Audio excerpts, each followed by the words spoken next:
If you haven't heard of us before, or if you're joining us for the first time ever, well, let's roll out the welcome mat so you can step on it because this is the RSN Wrestling Podcast. RSN is the collective form of Rich, Sal, and Nick. Um, RSN also are letters that you find in the word wrestling. So essentially, you can't spell wrestling without RSN. As you know, we are your go to source for all things pro wrestling on the podcast circuit. We've covered topics such as WCW, we've done ECW, TNA, we could also cover Ring of Honor, heels, faces. There's a lot of things that we've talked about that are in our exclusive library, so feel free to check them out. But do so after you listen to this one, because this one is going to be the best one yet. Um, I'll give a little clue as to what we're going to be talking about, and I'll just say three words: Stone Cold Stunner. I'll leave it at that. Feel free to jump right in. Yeah, so I mean, of course, as Nick was saying, of course, Nick is, of course, also, if you guys want to know, we started this, what, 3 years ago? So 3 years ago, we started three guys just talking about, okay, three big wrestling fans, things like that, and just talking, okay, what are the best ways of kind of relaying that and putting it in a context where it's for you guys to consume and stuff like that. And the best way, of course, we got is right here, Arsenal Wrestling Podcast. As Nick said, we've covered a whole bunch of topics and things like that. And of course, he runs a site called PWO, Pro Wrestling Opinion. And I mean, Nick, you gotta tell us. We always talk about PWO. Rich, you could vouch me on this right here. We always talk about PWO. We always talk about PWO and stuff like that. But you gotta tell us what's going on PWO. I mean, of course, on top of the fact we got Rich also running the Twitter site, which is of course the big Twitter page, rumor mill stuff going on, things like that. Anything that hits the fan, he's able to go ahead and tell us right there. So Fuck you're Dave getting the Meltzer. full back. Sorry. Yeah, I have fuck allergies. Dave Nelson. That's right. That's right. But I mean, yeah, Nick, you got to tell us what's going on with PWO. We haven't heard in like almost a long time about PWO.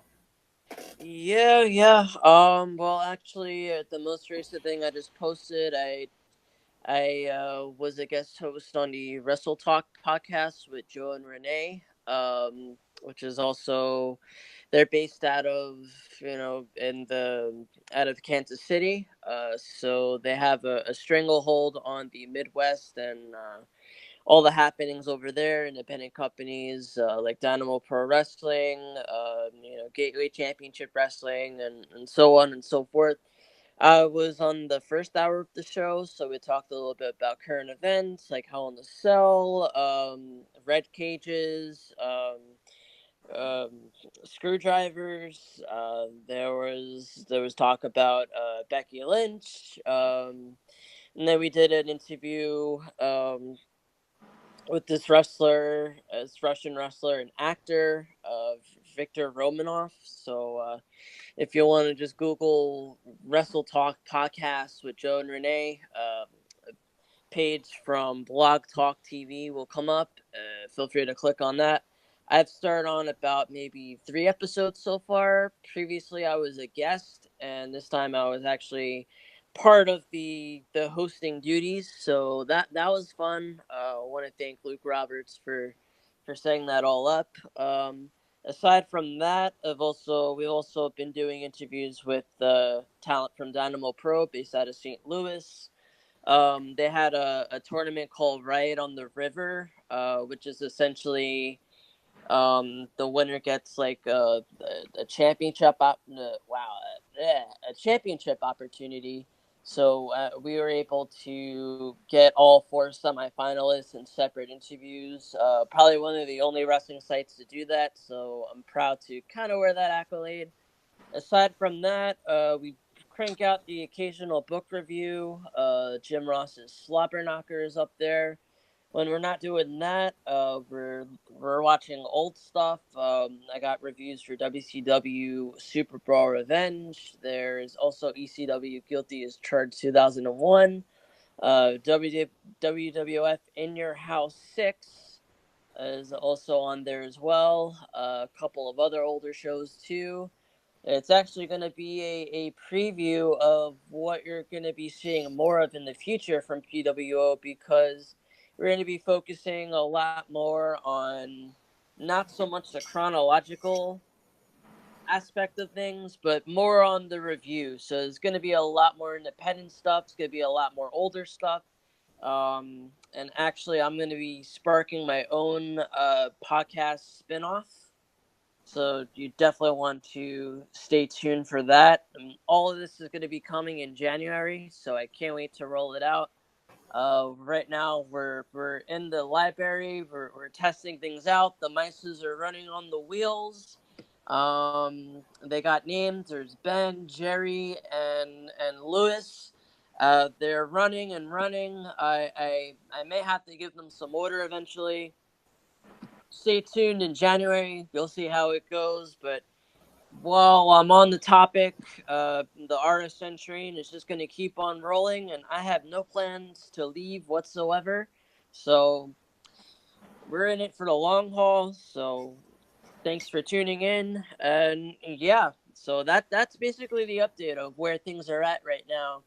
We're not stopping. There's no hiatus. We're just rolling and rolling, and we're only getting better, and we should only ever get better. I believe it. I hope so. Stick along. Come with me for the ride. Only good things are gonna happen. Trust me. Well put, well put, well said. And like we said, I mean, That was the that's best always promo that Roman Reigns has ever cut. That is. Well, I think that's a little bit of an insult, but I'll take it. And it's an insult towards him. At least I didn't mention tater tots. Tater tots. Great promo. Legendary stuff. Suffering succotash. And then you just gotta wink at the camera. Off wall. Or, mention Jack and the Beanstalk, because that always gets over. Oh, who doesn't get over mentioning an old fairy tale? And wham bam, thank you, ma'am. That was really a breakthrough moment for Roman. But yeah, I mean, lots changed. I mean, we've spoken about it. Looking at everything that we're doing so far, looking at how far it's been so far, long time that we've been doing, a 3-man show. This is actually the first time in a while that we're doing it, and all these things have happened so far, and things have changed. I mean, for one, we're on a new platform, of course, and now we're on Anchor. So, of course, Anchor is, of course, like a new upcoming podcast thing site that allows, new developers to kind of, or new, content developers, should I say, to get their content across by media.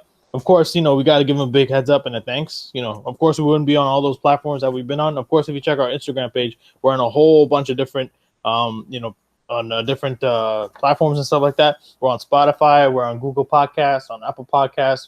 We're on smaller little platforms as well. Overcast, we're on Pocket Casts, we're on all these kind of different, I think Stitcher, I think Podbean, all these other things and things like that. So there's a lot of stuff going on in RSN Wrestling Podcast. Of course, PWO, there's always things going on. So it's kind of like this trajectory. Then we're also on a couple big guys. We're on Apple Podcasts, Android Podcasts, and iTunes, right? Apple, yeah. So there's a lot of different things that are going on, and this train's not stopping. We're gonna keep rolling. So there's one stop we want though. Yeah, that's right. Podcast one. Podcast one. That's definitely down the line. So you never know. If you see RSN Wrestling Podcast, on PWTs one day or something like that, you never know. It can happen. So just to let you guys know, we're still on. We're still active. We're still going. We're still rolling. But I mean, nonetheless, this brings us to today, what we're doing today. So of course, we're talking about today. Nick brought the little CD planted right there. So now let's go and talk about it. We're talking about, of course, finishers and signatures. So, of course, whenever we think about, of course, finishers and signatures and stuff like that, what do you guys kind of think comes into that? Let's talk about that first. Well, Mr. Wrestling says it the best way. The one signature that everyone knows, Super Kick. Most legendary after.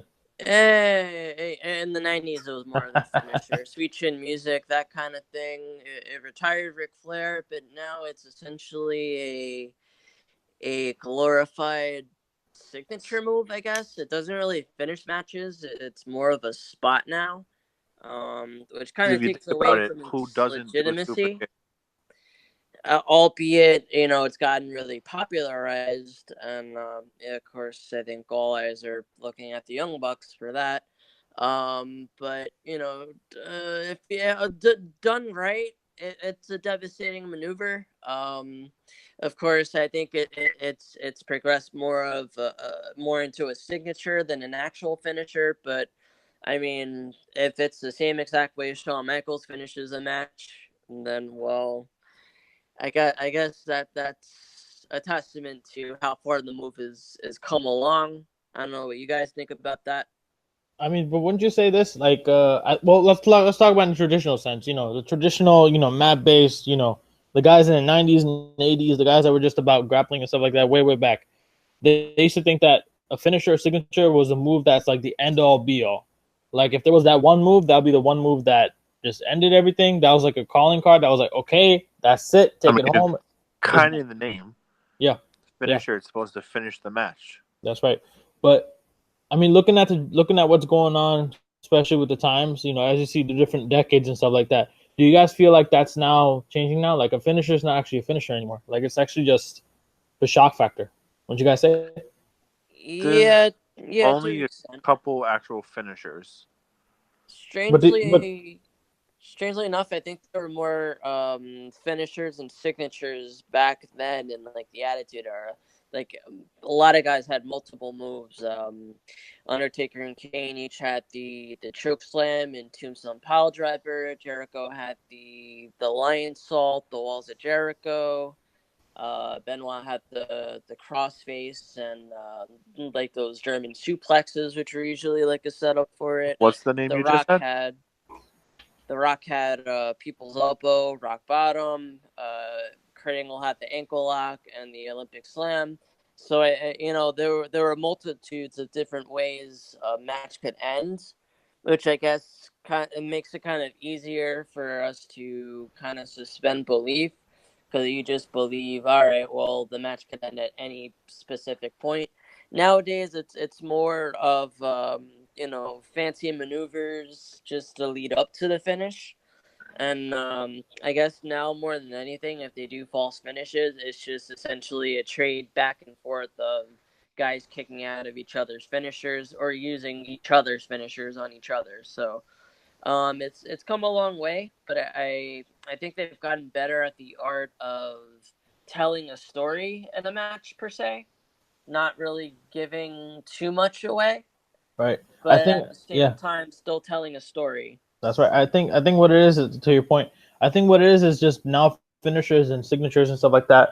They're just now like a tool to like develop the talent now. Like it's just okay, something that you could put on to a t-shirt or something that just identifies with the character. Like you see, you never see Kane do something like a frog splash. You never see like Stone Cold doing a moonsault. It just doesn't fit with the character. I mean, of course, maybe they could, but when you look at all the characters and stuff, I would pay to see it. Yeah, I think everybody would.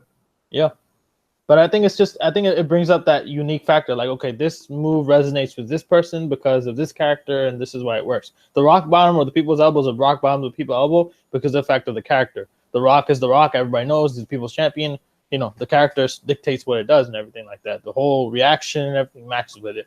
And like, I mean, how I kind of look at it is kind of like you see, like if you're a new fan, you've never seen it. Like let's say or let's say back in the day, whenever people were kids and stuff, what they used to do: get on beds, mattresses, whatever, start beating each other up. Little kids, this is like little fucking kids. When they used to tell us, "Don't try this at home." Fuck it, we try it at home. Whatever. You got your little baby cousin? Oh hell yeah, I'm gonna be choke slamming their ass. Fuck out of here. Oh, I'm gonna powerbomb you. Oh hell yeah, let me fucking powerbomb you. Fuck out of here. I'm gonna hit you with a diving elbow off the bed. Yeah, I mean a diving elbow off the bed.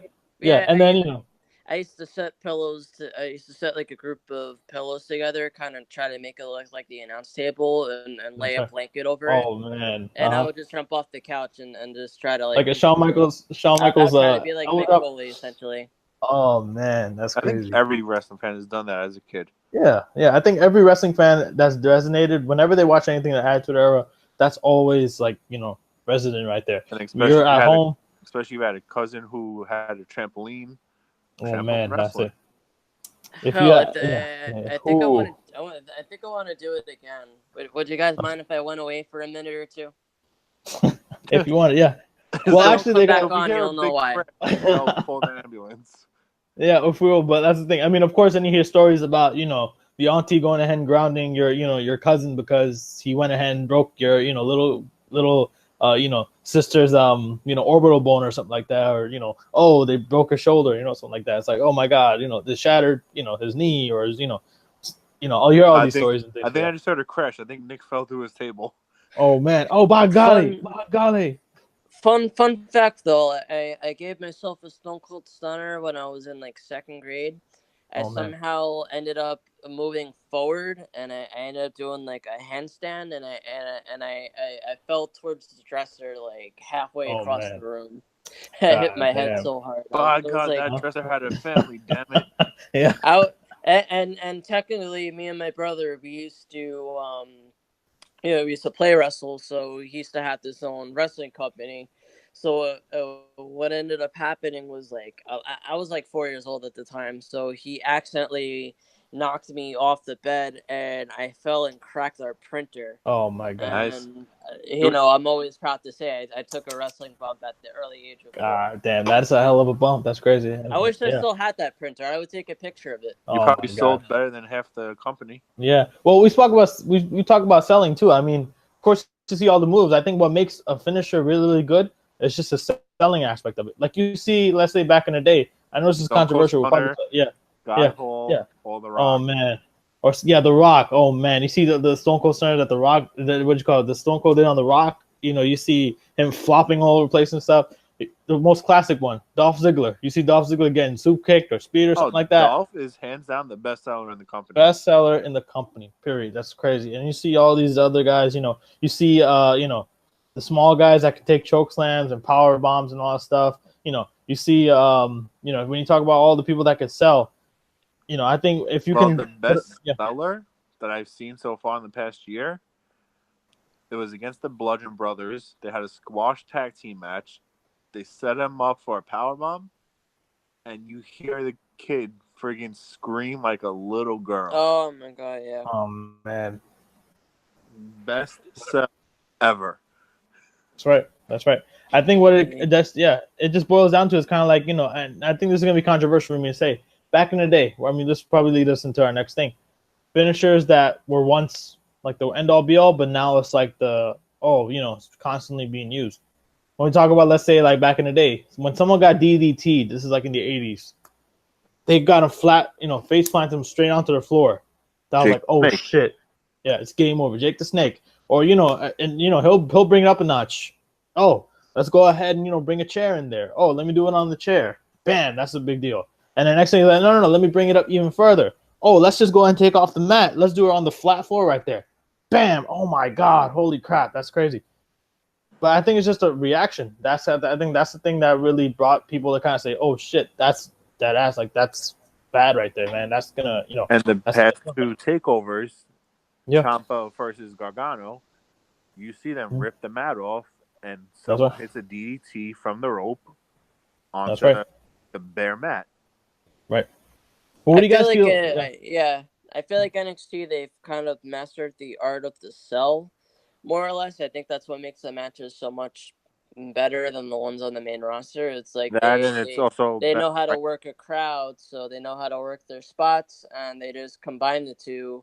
And, really, you can never tell when an NXT match is going to end, because even when it looks like it's about to end, like the guy kicks out at the absolute last possible moment when it does not look even humanly possible. Well, let's take a poll real quick between all three of us.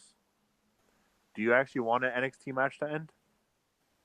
Never. Oh, no, never. If it was the whole night, I'm down. Do you want a main roster match to end? It depends. Yeah, I think what it is after an hour, your stamina just is like, damn, I just want to get out of here. Fuck, this is boring. When should it end? Yeah. Typically, the Raw main event. Oh man, every time, whenever Raw, that's the thing. Whenever you see the finisher, it's like, okay, either something. People are looking for either after the match something happens, or maybe during the match something happens, but nothing really happens. It's like, okay, I guess that's the I show. was watching NXT on Wednesday. It was Ricochet versus Pete Dunne. That's all I have to say. I know. I mean, we'll talk about that, I think, later on. But I mean, you guys talk about NXT. What about in the Indies? I mean, look at the Indies, the way that they sell finishers and stuff. I mean, let's specifically talk about, and we're still talking about the topic of finishers that are now like kind of overused or things like that. We talk about DDT. What about the super kick? What do you guys think about the Young Bucks and things like that? I mean, when you look at, like, say, a Young Bucks match or things like that from New Japan or from ROH or whatever, they have some really good spots, really good matches too. Like the way that they do the finishers and stuff, it's perfect. Like when we went to Final Battle, every finisher that was done actually ended a match, except for Cody versus Dalton Castle. That's Cody right. I think Crossroads, the match didn't end. I think, well, same thing. I think on the same night with I think it was Jay Lethal versus Marty Scurll. I think, right. The whole match, they had finishers. Maybe they were spamming, certain finishers over and over. But the thing is, they were telling a story. That's what I liked about it. Whereas, like, but you see, like, things of course, like, they had the Eddie spot, which was probably the best spot of the match. That's right. That's right. But I think what it is just a factor of, okay, that there is something going. This is what's leading up to something. It's not like it's just random just for the hell of it. But what do you guys think about, like, let's say the Young Bucks, for example? We talk about the Young Bucks. Whenever they do, like, super kick party, it's like, I mean, people have gone there and told them, they're like, you guys are killing the super kick. You guys are basically, overusing it. You're spamming it. What do you guys think about that? That's what they're known for. Well, like I mentioned before, they kind of glorified it into a spectacle of its own. I mean, pro wrestling is a business, hands down. So if you could sell T-shirts on the art of a wrestling move like the super kick and just tie it into your gimmick, then that's just kudos to them for doing that. And they've come a really long way, so they deserve all that success. But yeah, I could see where, like, maybe the older school wrestlers would come in and kind of have a problem with them, essentially showcasing a move that really was supposed to end matches, and now it's just more of like a carry on to the next one. And I would fault them for that, but the fact is their actual finishing, maneuver, and they have a couple of variations of it. It's actually a really, really fun to watch finisher, and it looks painful too. And so many things have to go right for it to be executed. So, I mean, if the super kicks lead up to that, I'm all for it. But who knows how long the super kick thing is going to last. Will it be there in 5 years? I don't know. Will they find a different move? Probably not. They're probably always going to have the super kick in their repertoire. But I just hope they don't, burn it to the ground, essentially, because it's really easy to do that. But I guess if you could get something going with an ROH crowd or New Japan, you pretty much have set the standard for what a wrestling trend is, and it's not a shock that the Young Bucks and Bullet Club are always constantly at the top of the search list. They know time and time again how to reinvent the wheel and keep things rolling. Hopefully they just, transition from the super kick to something different. Maybe like the chop. That's true. Yeah, no, this is kind of off topic, but it goes with Nick. Can we all pick one thing right now, like your favorite super kick moment? Well, actually, I was gonna say my favorite. Well, later on we were gonna talk about different finishers. That's our favorite. The one that stuck out to me was the super kick. I'll explain later, but What's your favorite super kick though? I say Maria Kanellis. I don't know if you remember that. I do. Nick, what's yours? Yep. I don't know. There's so many. Probably. Yeah. Oh, are we talking in general? Yeah, just in general. Like one super kick that, not a person, like one super kick moment. Well, it had to be. Well, I remember a random one where Shawn Michaels, randomly super kicked someone in the backstage area for just telling him his name. But Was that a top 10? Was that a top 10 super kick? that was on the top 10 list. If I'm correct, was that Stan, and then he got super Stan, kicked man. into the Stan. perfect 10. Yeah, poor Stan. Stan. We're not talking about Eminem. We're talking about Stan. Stan from Hey, backstage. he became a perfect 10 after that super kick. He did. That changed his life. So that's true. It could be a life changing moment. But I think My favorite super kick, take over Brooklyn 4. Ricochet does a moonsault off the ropes and gets super kicked by Adam Cole right in the throat. And that's been done in the Indies, I think, many times, hasn't it? It has, but that was just amazing because the match was amazing. It was perfect timing. That's just pure trust from Ricochet to Adam Cole. Trust you enough to kick me in the throat as. Yeah, that's like the first time I think ever and especially in WWE. That's never really happened in WWE.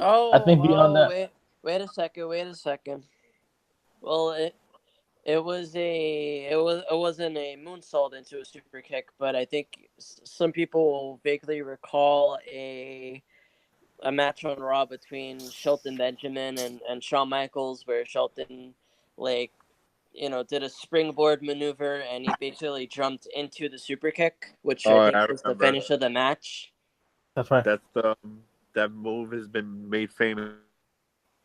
Yeah. Video.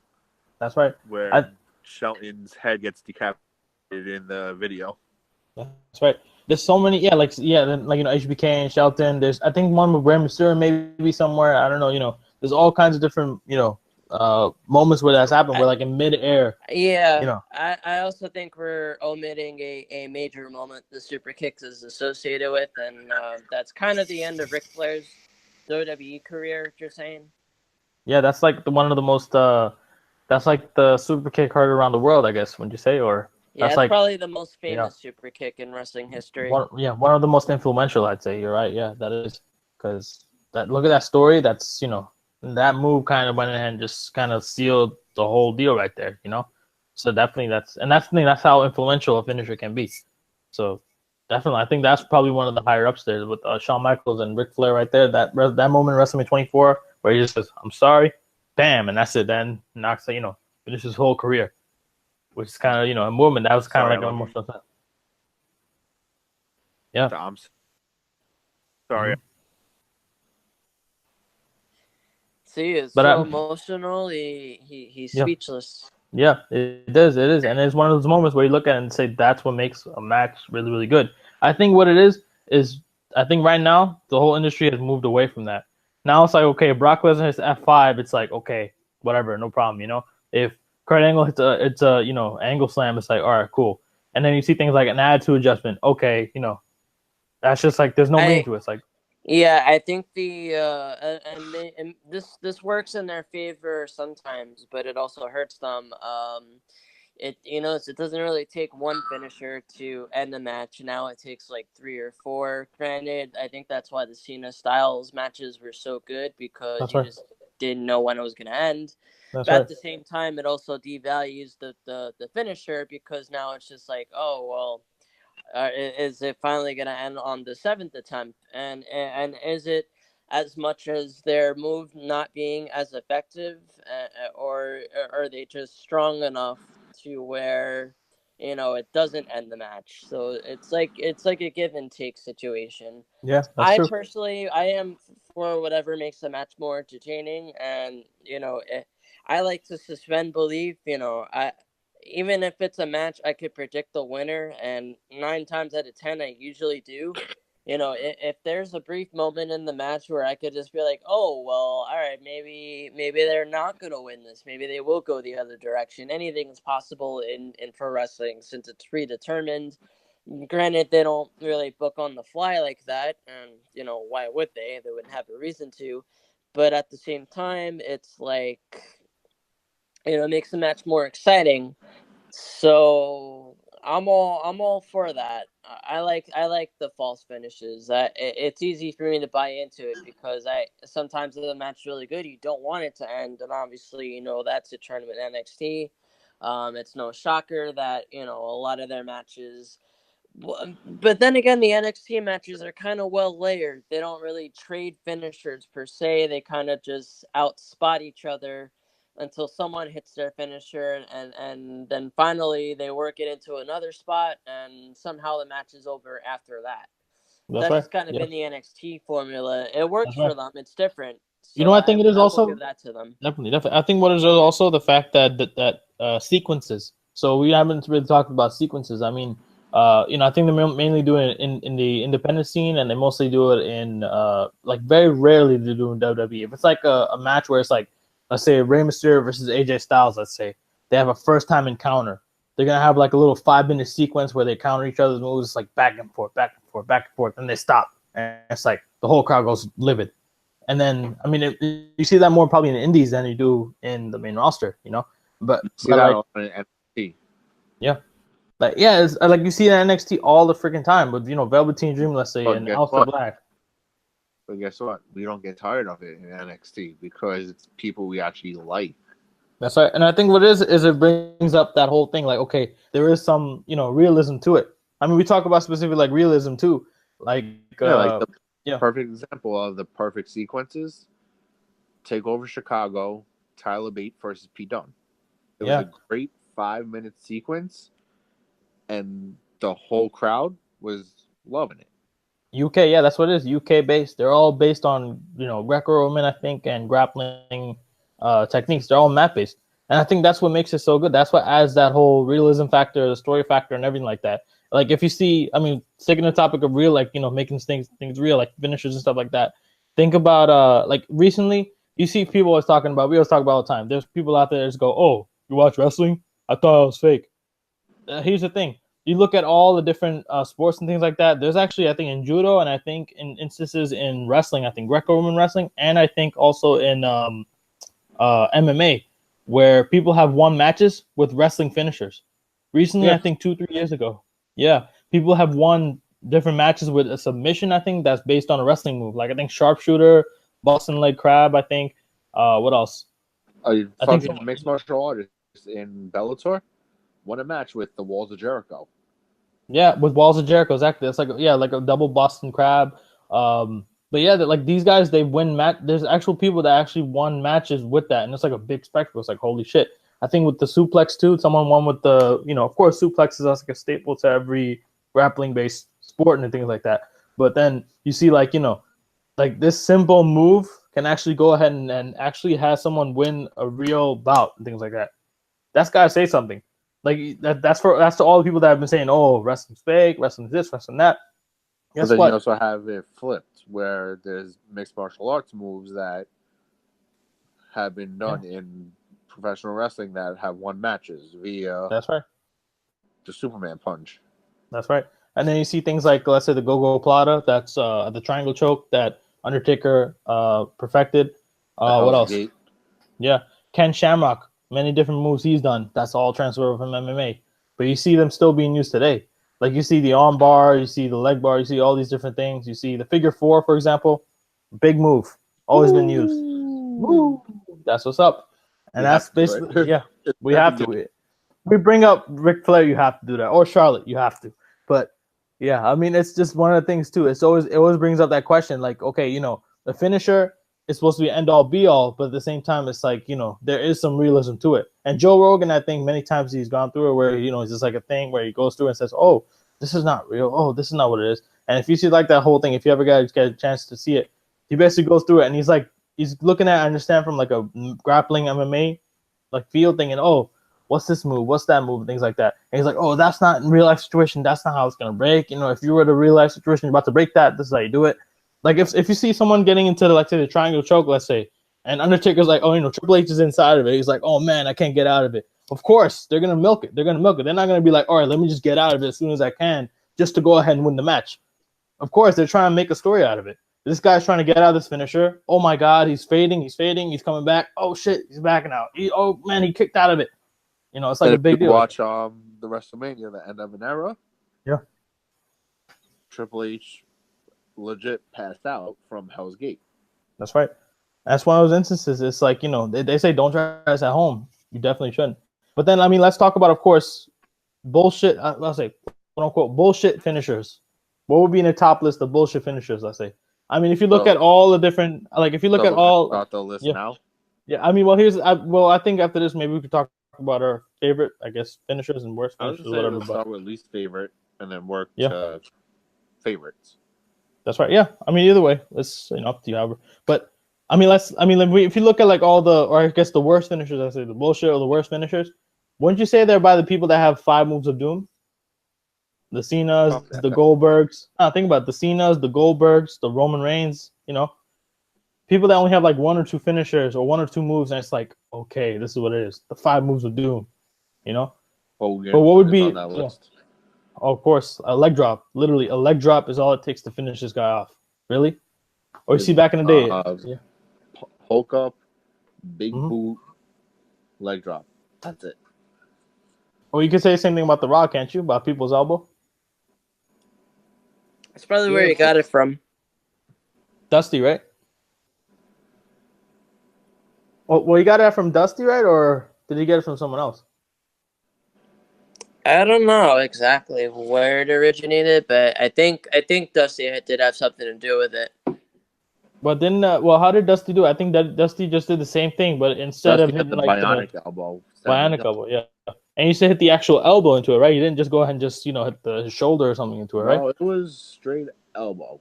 Straight elbow, yeah. It was elbow to head. That's big. That's probably dangerous right there. Right. That's big. Like I think now, and that's the thing. I think now they changed. Like, what about like dangerous finishers? Let's say, like, what when you guys think about dangerous finishers? What are the things that come to mind? Diving headbutt. Diving headbutt. What about curb stomp? I don't know, because I really like the curb stomp. Yeah, I think it looks good, but when you look at it, it's like that actually could be a real finisher, but it's something that can hurt people. That's another thing too. So that's one thing too. But if you think about it, there's so many finishers that could hurt people. That's right. If AJ does the Styles Clash the wrong way, that's right. That's right. Land on your head, you could break your neck. Mm-hmm. But do you feel like that's another thing that goes into account when you think about finishers? Like that's something that can potentially determine a good finisher from a bad finisher? Like the safety of it and things like that, the potential of things going wrong? Yeah, because... Well, I can't help but think of, I think it was either Ultimate Warrior. I think the way he sold the pedigree, I think he landed on his head. That's right. No, I think that was a jobber. Obviously, there was that was the first pedigree. That was a jobber. How Stone Cold injured his neck. That's right. Well, why don't you guys say the same thing about or what about the pile drivers? What about the suplexes like Benoit? Benoit grabbing Sabu and then tossing him. Chris Benoit, Chris, Crippler, Radicals. Don't know. Not the one that's homeless. The other one, quote unquote. But Perry Saturn, yeah, we give you best wishes. But yeah, let's say like I don't know that guy. Yeah, like never heard of him. ECW. Oh, think about ECW. And all finishers they did. Never heard of him. Well, you heard of New Jack, right? He must be a jobber, that Chris Benoit guy. He probably is. All I know is WrestleMania 20. You see 3 guys on the card. One of them is blacked out. The guy that was all blacked out, he won the world title. So I guess I don't know who that is. Hard to say. Because if you look at WrestleMania 20 on the network, it just says Triple H lost the title. And that's it. It doesn't mention who. It doesn't mention anything. So that's one of the things too. Don't know the guy though. Right, but let's say like for continue the story though. But I still well, what about like let's say what about Kid Cash's Kid Cash and the what you call it, the Brainbuster? I think it was the Brainbuster, right? Where he just went ahead and took you into a suplex, and he kind of did like an avalanche suplex where he just dived you straight neck first into the ground and things like that. Okay, yeah. What you gonna say? Yeah, right. But like, when you look at these things, do you think that that's what like? Do you feel like now it should be like how football is, for example, where everything is like all about concussions and Syndrome X or whatever? It's like, oh shit, you know what's another move that can actually hurt people on the receiving side? A Superman punch. Like, just say Roman doesn't land it in the right spot, he could actually break someone's jaw. But you know who could really, if like for example, let's say Brock Lesnar, his elbows. If you ever seen him hit an elbow strike, Did he fucking bust open Randy Orton? Yeah, that's like legal weapons. I'd say you could legally register them as weapons. Have you ever seen his elbows? Freaking crazy. He could bust someone open real quick. That's SummerSlam 2015. I think 16. Yeah, 16. He legit busted open Randy Orton. Right. And I think in MMA that's a real technique. They actually have you drive with the elbow straight across, and they have you do all these kind of things. Dangerous move. Yeah. It's a very scary thing. But let's talk about, let's say, attitude adjustment, for example, or the 619. You're dropping someone. You're basically dropping someone on their back. I mean, yeah, the AA is a little bit more glorified because it looks so epically done. What was the other one you mentioned? 619. I think it's 619. 619. 619. It's also pretty, and then it's followed up with the West Coast Pop. That's right. Which is a good follow up. So I can't really knock those moves because they look very majestic and pretty, and the double it's poetry in motion. Yeah, the double A is something that could be worked into a match as you know it, like AJ Styles. That it can lead to different spots. And if you remember, as of the past couple of years, Cena's been alternating it. Like he rolls into it, he'll pick you up from the floor. Yeah, fireman's carry, and then hit you with AA. I think variations of the AA. That's right. I think now it's one of those moves that are now something that you would do at your parents' mattress or things like that. It's like one of those little kids would use that on their little cousin. That's it's one of those moves now. First it was the power bomb, then it was stunner, then it was the rock bottom. Now the choke slam. This is like one of those moves now that you can basically use on a doll or on your little cousin and things like that, just to kind of try it and be like, oh yeah, I could do this with my whoever and stuff like that. But I think that's what it's basically coming down to now. Now it's just like the AA. You saw the whole legacy of it. This is a man that's won 16 world titles with this move. In his repertoire. I don't think he's ever gonna get 17, but. Yeah, but yeah, looking at it, think about that. You guys let that sink in. This guy won 16 world titles, and all he really did was just drop someone on their back. I mean, it looks elegant, it looks pretty, but I think at the same time, it's anybody looks at that and kind of says, okay, really, this guy won 16 world titles compared to, let's say, Ric Flair, who's a talented wrestler, who's been doing all these kind of things, who's doing different variations over time.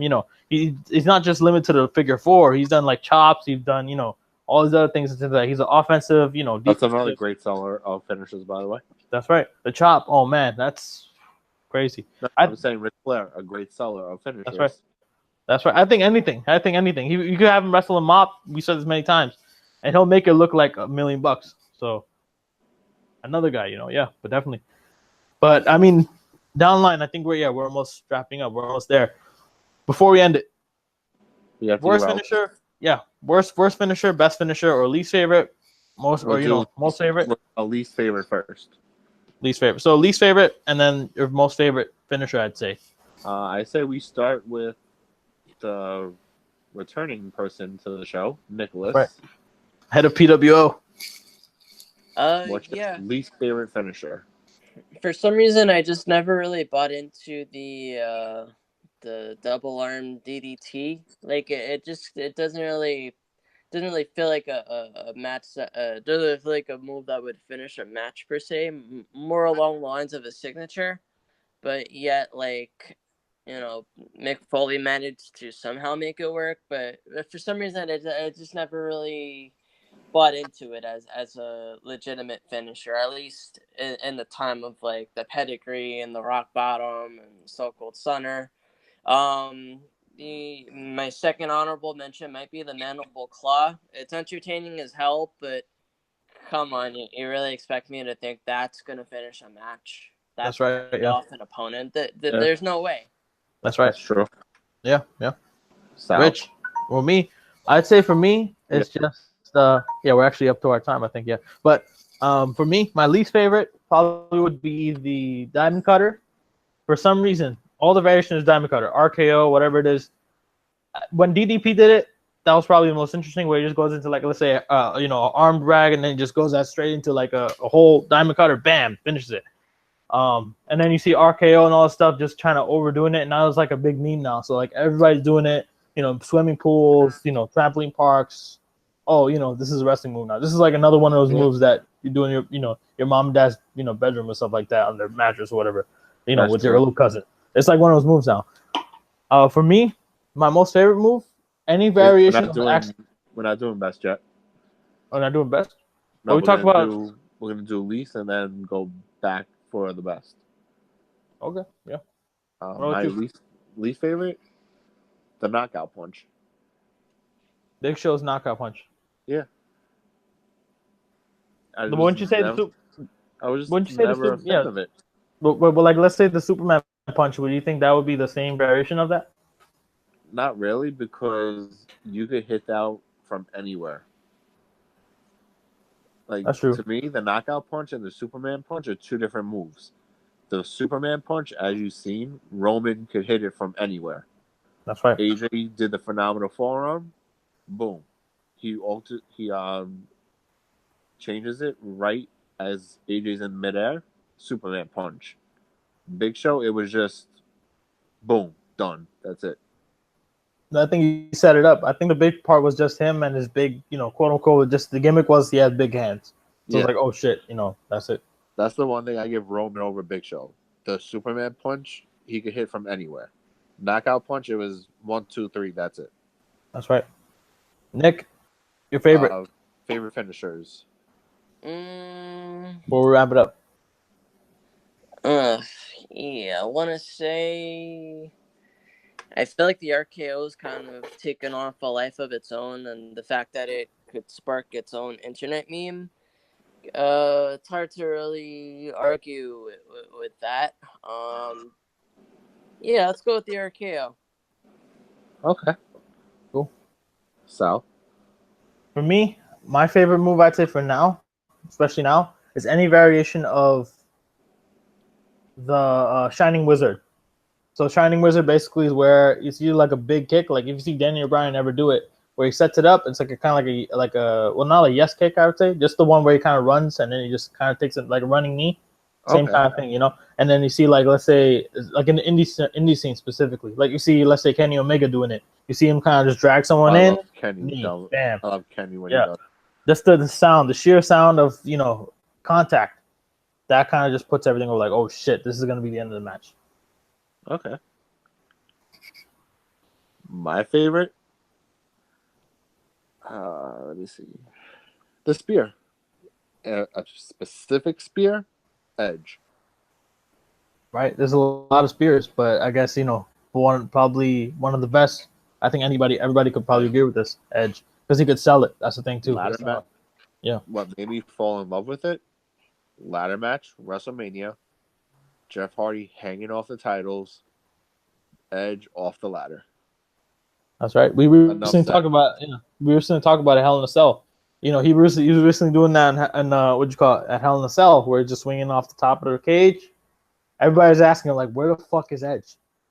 Like, just bring Edge in and just have him. And a second, like a very close second, Kenny Omega's One-Winged Angel, which could also be altered into Seth's Falcon Arrow, even though that's not his finisher. It's just like a form of a suplex converted somehow. Yeah, it's like a hybrid superplex into I guess, kind of like Kenny Omega, like a One-Winged Angel. So definitely.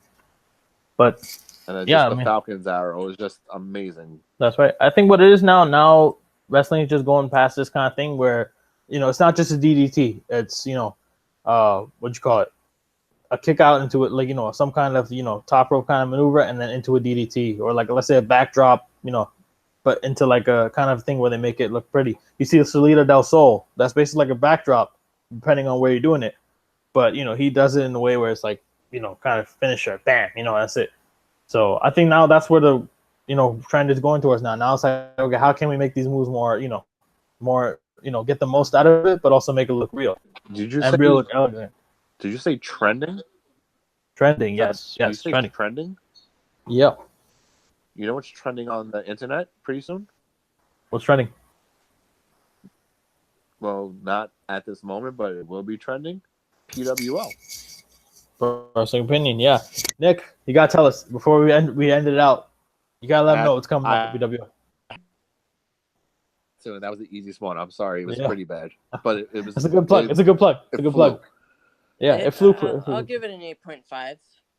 Mm-hmm. You should have seen our last. You should have seen. Nick, you should have seen our last 4 one. out of 10. Yeah, Nick, On you the should have seen the last one we did. Yeah, we got an 8.5 out of 10. But yeah, the last one we did. Yeah, last one we did flew for like that one sank in really really good when we did it. So you'll see. But yeah.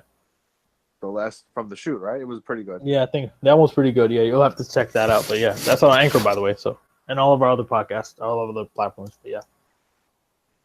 But yeah, like I mentioned at the top of the hour, PWO, we specialize in news, reviews, everything that's basically pro wrestling, book reviews, classic pay-per-views. We do podcasts as well. We have our own interviews as well. So feel free to check it out. It's prowrestlingopinion.com. You could also find past episodes of our show on there. And, if you like what you're hearing and you want to hear more, which I know you do, why even argue the fact? Go ahead and check out some of our past episodes, and we'll be sure to keep you guys updated on when we'll have some new stuff coming out. And like I said, just keep an eye out. Once January comes, could be a lot more coming from PWO. I guarantee it. So before we ended, do you want to tell the famous story? Yeah, I always talk about it. Not an RSN episode without the Sal story. That's right. I mean, again, I don't encourage this in, for kids to do. Don't listen to this part. Don't listen to this part, but also don't listen to the part that we spoke about with trying things at home, doing it in your parents, bedroom or stuff like that, where you're just trying to go ahead and, rip your cousin's head off and things like that with a choke slam, whatever. Don't try it at home, please. We don't want no fucking stories of people getting hurt and stuff like that. So definitely. But yeah, I always talk about it. Stuck in school thinking, oh damn, when's this freaking class gonna end? Shit. So I'm thinking, damn, can I watch a video? No, I can't, because this fucking snitch ass bitch is sitting right behind me watching my every move. So I'm like, shit, fuck do I do? Damn. So I'm thinking, damn, what should I do? There's nothing there. I'm trying to follow up on Raw, SmackDown, Indies, something wrestling related. Give me something. I'm trying to think like, damn, what can I do? So what I do, I just look up on PWO, pop up PWO right in class, sit over there, just watch, just going ahead and hearing all the, just seeing all the coverage and things like that, minute by minute, everything that's going on, basically, all the articles and all that stuff, just kind of pondering in my head while I'm in class, while this teacher's teaching and stuff like that. She thinks I'm fully, invested. Like, oh shit, this guy has my whole PowerPoint slides. No, I got PWO on my whole freaking laptop right there. I'm basically looking at everything right there that minute, looking at all the stuff. It's basically like I'm watching it. So that's one of the big things I'd say. But again, kids, don't follow off footsteps. Don't follow. I mean, of course, go on PWO, but don't try that in school because you're gonna get in trouble. Believe me. But yeah, PWO, Wrestling Opinion, minute by minute coverage. Nick is covering every single move basically in the match. You can picture it. Literally, you can. If you were to literally read past and everything like that, you could literally picture everything in your head as it's going on. I have a question for you, Nicholas. For you. Yeah. Is there a subscription fee for this website? No, it's completely free. Why would we charge anybody to read about things that they could watch for free elsewhere? So you mean, unlike Uncle Dave, you don't charge? No charge. Read it for free. You may get some ads looking at you. That's just the minor price to pay.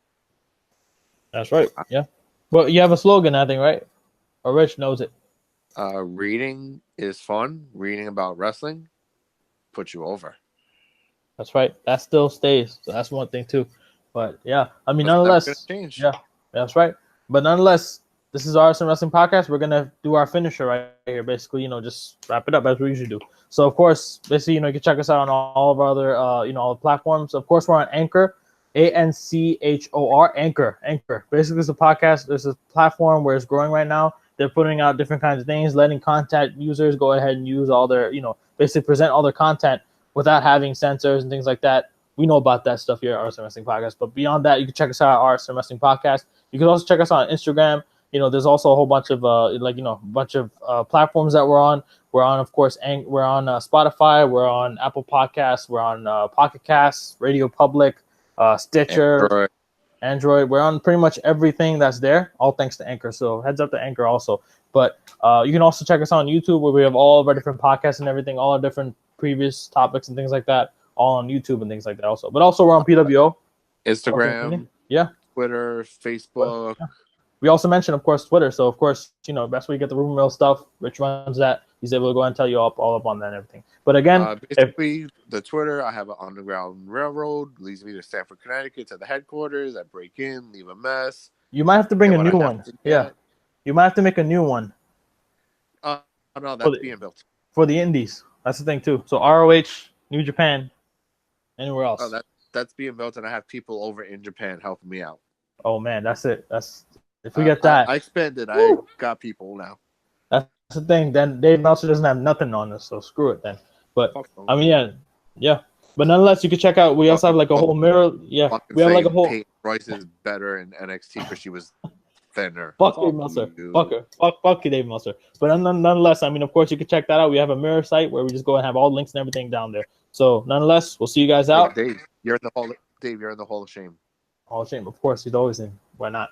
But nonetheless, this is the RSM Wrestling Podcast. This is Mastermind signing out. We got the big guy, and then we got the owner and creator of PWO. We call him the executive, or they call him the COO. We call him PWO's own. So that's one thing right there. We call him Nick Lopez. The Nick Lopez, yes. But we'll see you guys out. Peace out, fellas. See you guys. See you guys.